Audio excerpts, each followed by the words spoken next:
r/ask Reddit. What's a dying industry that no one realizes? These shoe shining stores in NYC can't understand how they afford the rent. Notice how they've expanded their service offerings. They sell umbrellas, cut keys, replace watch batteries, fix handbags, and whatever else they can come up with. Dude, some of those guys are wizards. Cobbler used to be a job, but now my cobbler is a locksmith, a phone repair guy, a seamstress, an engraver, and about 14 other things. It's got to the point that I just go to him whenever I feel like I need help. Printers, which is weird to say as I'm a printer repair tech, but yeah, they are slowly dying out. My company has started diversifying into other areas because we literally had a drop of like 60% last year.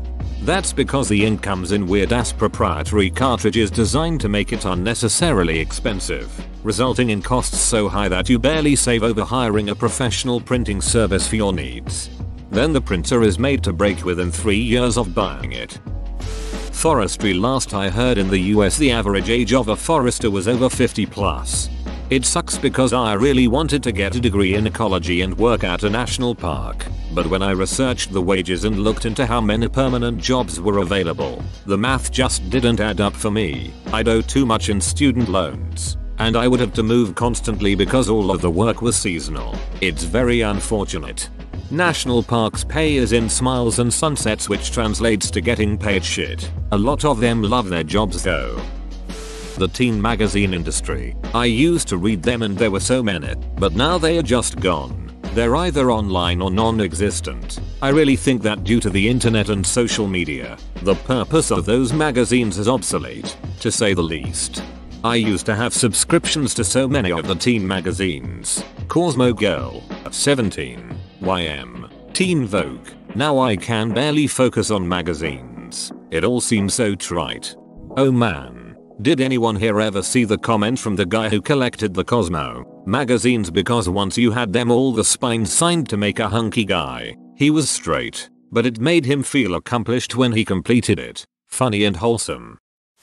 Former strip club DJ then manager here. Strip clubs are dying. Hip hop keeps the strip club industry alive right now because it's great for your Instagram to be throwing money at the stage while Future mumbles over the PA. But it's a whole lot different to be an entertainer now. In the early 2000s and before, the strip club industry was thriving because you couldn't just go on your phone and watch the most taboo thing you could think of. You had to get in your car and spend a whole lot of money on dancer after dancer after dancer before you found someone who was okay with you thinking she looked like, for instance, your granddaughter. Unfortunately, that came up a whole lot more than you would think. But if the girl was depraved enough to act out that fantasy, she has a customer for life. Now every pervert that wants to see something taboo just needs to go to the hub and look through videos till they see whatever entices them. It's also getting safer for the workers, which is nice, because they can get their oven and not have to pay house fees, DJ fee, house mom fee. Add all that to economic issues and the shutdown. I went from $85,000 a year to $28,000 a year because I had to change industries. Your local satin doll or bazookas just isn't going to be around too much longer. This post was a ride for someone who has never been to a strip club and will never go to one. Closest I've been to a strip club was at GTA V. Nice try, but I'm not giving you another millennial are killing headline. Millennials are killing the millennials are killing headlines. Gen Z will bring it back. We all know what the Z stands for. Limitless paper in a paperless world. You have no idea how high I can fly. May your hats fly as high as your dreams. Duff Funeral Homes. Take this upvote and don't let me see you around here for a couple of hours at least. Shoe repair stores. Hopefully the new generation will return to them. The same people who call for right to repair and don't want to be wasteful should start getting their shoes fixed. I tried. A lot of modern shoes are apparently unrepairable according to my nearest shoe repair store.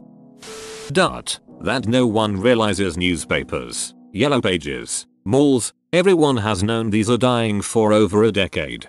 Where I live there is a mall that is booming. It makes zero sense. The other malls in the area have died been flipped outwards to large single stores, or are in their death throes, but this one, it perseveres. You drive by on any given weeknight and it has a good amount of cars in the parking lot. You go by on the weekend, it's packed. You go inside and it's like something out of my childhood in the 90s. Kids, adults, tons of people. I don't get it. I legit just don't get it. Function halls. We've had 3 close in the last 4 years and COVID isn't helping. Most people just have events at really nice hotels or have smaller weddings at barns, etc. One of the best weddings I ever went to was held in a barn. Actually a machine shop.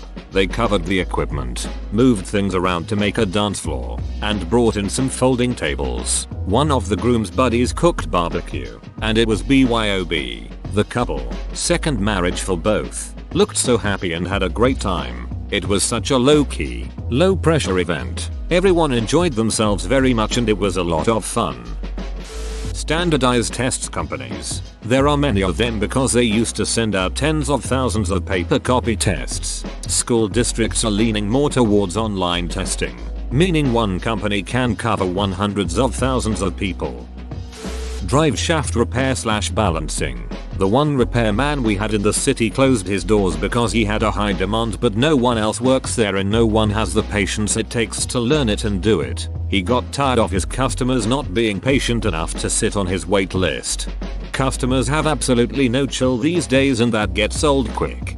No they do not. We were one of them to a degree, but he loved our mechanic like a son, so he accepted our business. The people I'd see up there would drop their shafts, jiggy, on the ground and just say I need it done in a week. Meanwhile he has cork scheduled a month out. One lonely guy working on a wall of drive shafts takes a while.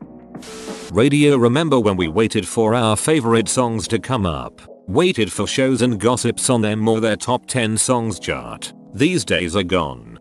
Radio personalities drive me up the wall these days. I remember there being interesting conversations and discussions back in the day. But now it's just social media-esque crap and blathering on about inane nonsense that doesn't matter. Then there are the ads, and then more talking. And when they finally play music, it's the same crap songs. I would rather listen to a podcast or music I've curated myself. Thanks. However, to be fair, this is in a smaller city with only 4 stations. In larger cities, I have found niche stations that are super dope.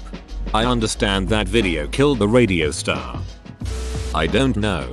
Nobody has realized. Got his ass. Priesthood. I had this conversation with my devout Catholic mom. My uncle, a priest, was unable to take vacation 3 years ago because they didn't have coverage for services. I mentioned that until they have more updated rules regarding priests' ability to marry or women able to hold mass, this is going to keep happening. They should probably do something about the pedophilia, too. Lot of people still angry about that one. Big part of it is Ireland. For most of the 20th century, Ireland pumped out priests at an insane rate, essentially exporting priests around the world. With declining religiousness in a post-Troubles UK Ireland no longer recruits enough priests to cover their domestic attrition rate, let alone sending them around the world. Beekeeping. Beekeepers are older and retiring. Young people are saddled with debt and are not interested in so much work. Also problems such as bee colony collapse disorder taking out over 20% of beehives. Beekeepers can make over $100,000 a year BTW. Bees are essential to agriculture. They would most certainly be in demand. Update. Thanks for all the comments. I was told this info by an old beekeeper in California. Honey sales are only part of the business. The money is made by renting your beehives to farmers. Plants must have bees for pollination. Your actual work is loading and unloading beehives and traveling hundreds of miles up and down your state and setting out beehives. No a passive income. Setting up a few hives behind your apartment is not going to make you rich. It is a business. An investment is at risk and it's hard work in the hot sun. My personal opinion means nothing. Talk to your county agriculture agent or any farming people you can find. They are all friendly folks and can give you some idea what the needs are. State universities have agriculture departments. They will have good information also. If this post inspires you in the future, best of luck. How the duck does one even get into beekeeping?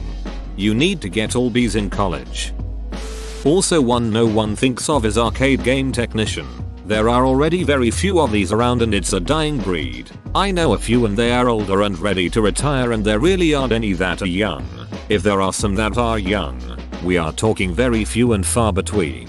This was a very common job in the 1980s when arcades were booming. Someone had to keep the machines running. It's also very difficult to become an arcade game technician. You can't exactly go to school for it. There is probably only one traveling school in the USA that teaches this sort of thing. And even now it's more like being a casino slot machine technician. If you want to learn old school arcade game repair techniques, you have to find someone who is older who is willing to teach you. And that will be very difficult.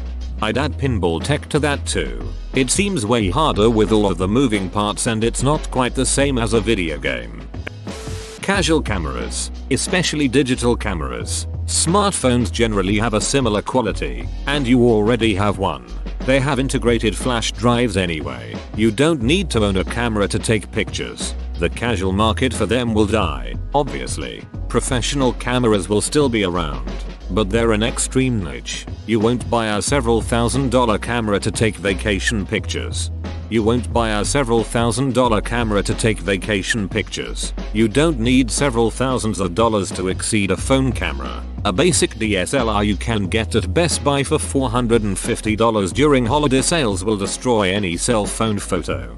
Physics is physics and cell phone lenses are simply subpar. When you buy a phone with a good camera, you're not buying a camera, you're buying image processing. My 15-year-old Fuji point and shoot takes photos a phone will never be able to match. There are some uses for them though. I keep one around for traveling. So if we want a photo, we can ask strangers to take one for us without handing them a $1,000 smartphone. Strippers being replaced with webcam models, escorts indoors. Yes, any halfway pretty girl can make more fro home. Why would you strip with creeps? Unreported cash income? In dry areas, like the vast southwestern part of the US for instance, the whole lawn care industry is in for a shutdown. Say goodbye to lawnmowers, leaf blowers. Say hello to beautiful yards with native plants that are much better for the environment. Academia. It seems huge now, but that's because it was built up so much during the baby boom and economic boom of 81-2008. But it's facing a demographic cliff in the next 10 years. The number of college-age people will shrink for the first time in a very long time. Tenured professors are being replaced by short-term gig workers. There is a huge oversupply of people with PhDs. The bubble is already deflating. Having interviewed for tenure-track positions in the sciences, this is absolutely true. Spend 10 years of your most productive years getting degrees, bachelor's, master's, PhD, then another 2-5 as a postdoc, all the while applying for a limited number of jobs in the academy. If you are one of the lucky 10% to make it there, you then are expected to essentially be a small business dedicated to securing grant money, and your salary will only cover 9 months of the year. The remaining 3 months you need to cover yourself. And that doesn't mean you can just take 3 months off. It's a terrible racket. Yes, it can be thrilling and rewarding, but the competition and pressure is intense. There was a brief period in college where I had dreams of pursuing a PhD and a career in academia. My student aid job in one of the university departments quickly disillusioned me to the realities of such a life.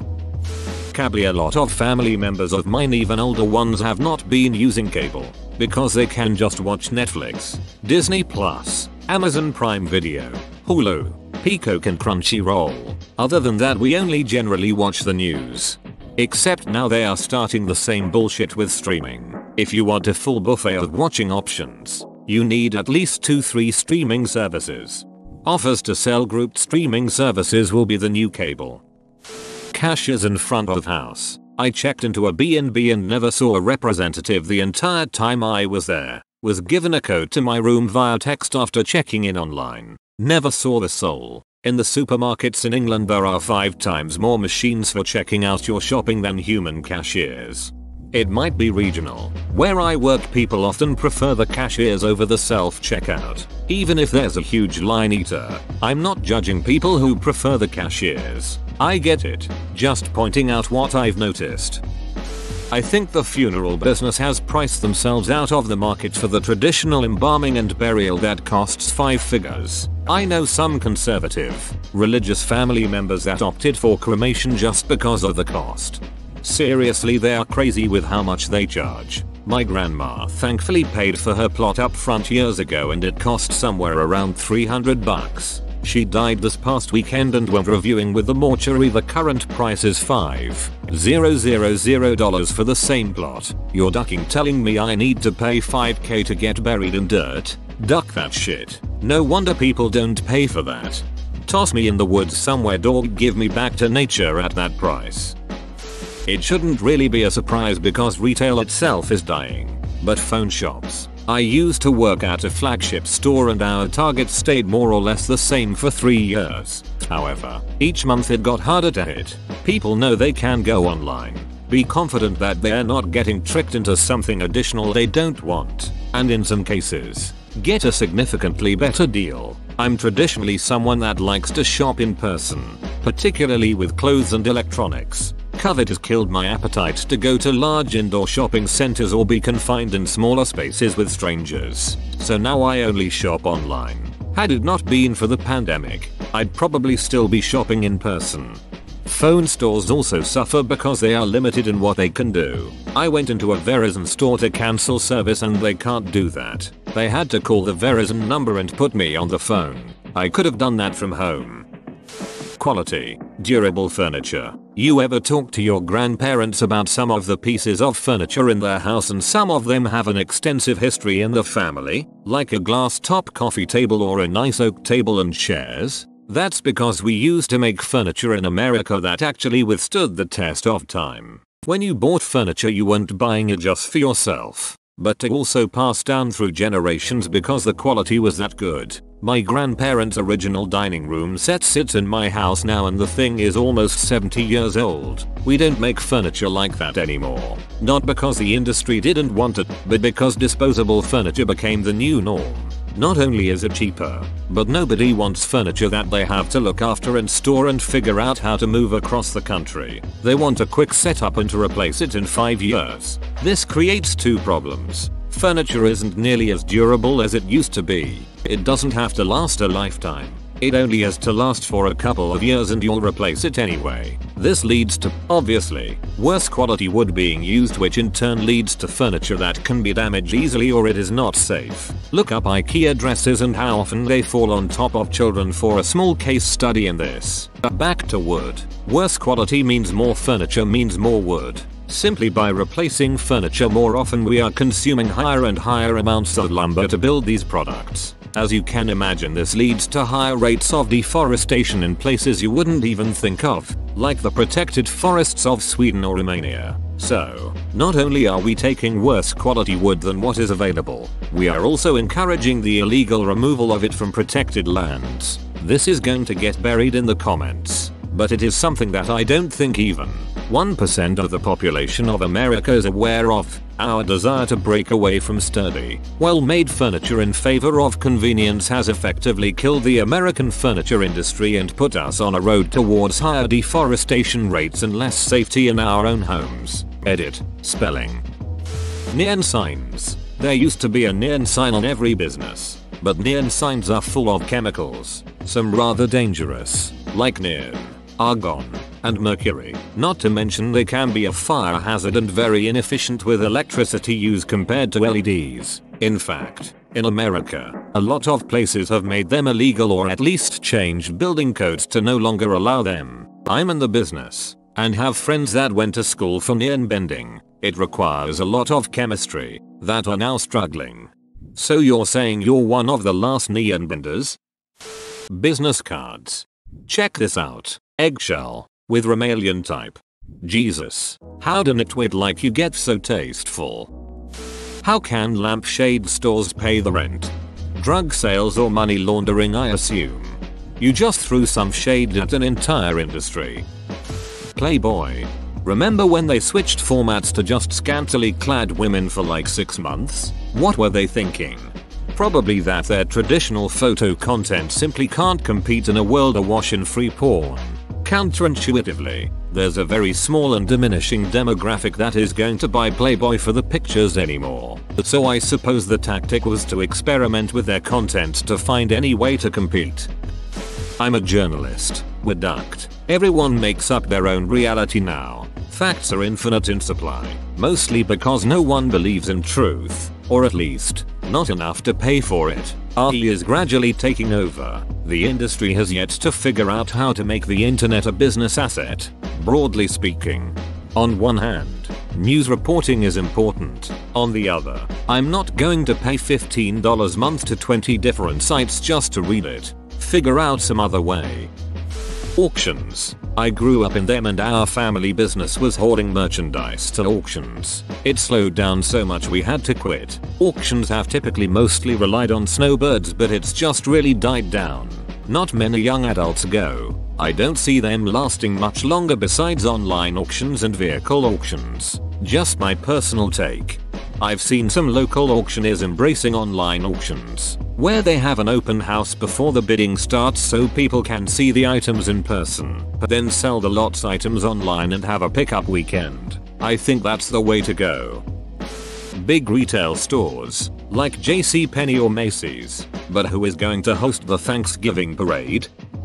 Independent garden supply stores. Many of them are mom and pop businesses that have been around a long time. But unfortunately their land is more useful for yet more condos and expensive apartments, and people seem to rather go to Home Depot to get their plants and trees. I try to support them whenever I can, but they are becoming less and less competitive against big box stores. MySpace, Facebook. Except they're profitable and they own other social media platforms. Facebook is just their boomer slice of the pie. Cab drivers. Ever since Uber/Lyft came around and became much more reliable, I do not remember the last time I went in one. Depends where you are. The key here is no one realizes it, so I say auto mechanics. With electric cars taking over, my guess is that in 25 years you will need specialty clip-in parts at a dealership. The small customer body shop or mechanic will likely fade and die. Cemeteries. I think it is up to about 70% cremation and hardly anyone buys plots anymore. It really is a dying industry. Print media might be dying. I feel like you can easily access newspapers and magazines online, so printing might be unnecessary. I read news digitally, but when it comes to reading fiction I vastly prefer a physical book. Journalists. People with a $1,000 setup and a YouTube page get more views than daytime cable news shows. Machinists. My husband is one and he's in his mid-20s, but he's at least 40 years younger than pretty much everyone he works around. Hospitality. This is happening as we speak, but no one is really noticing unless you are involved in the industry.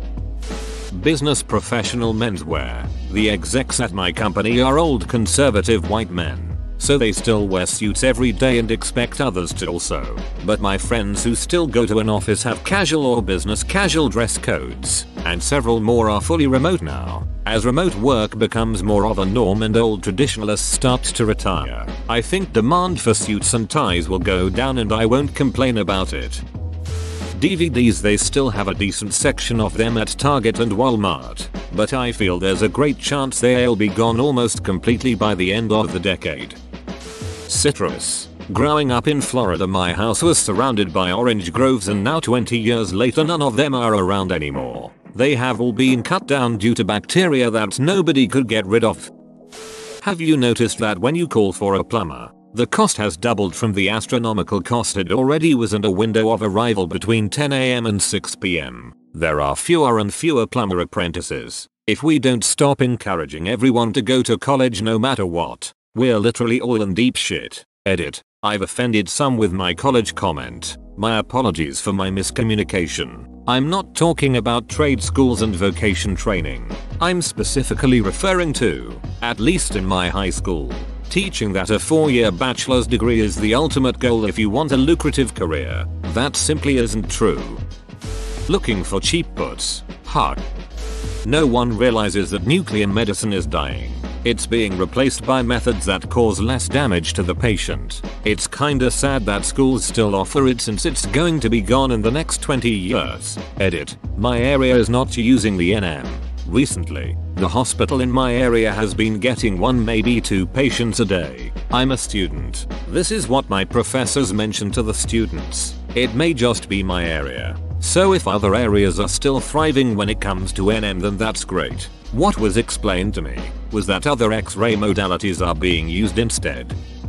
Whoa, you made it to the end? You're a ducking beast. I'll cut you a deal. Smash like and subscribe for more curated content, bruh. It's free and that's a great price.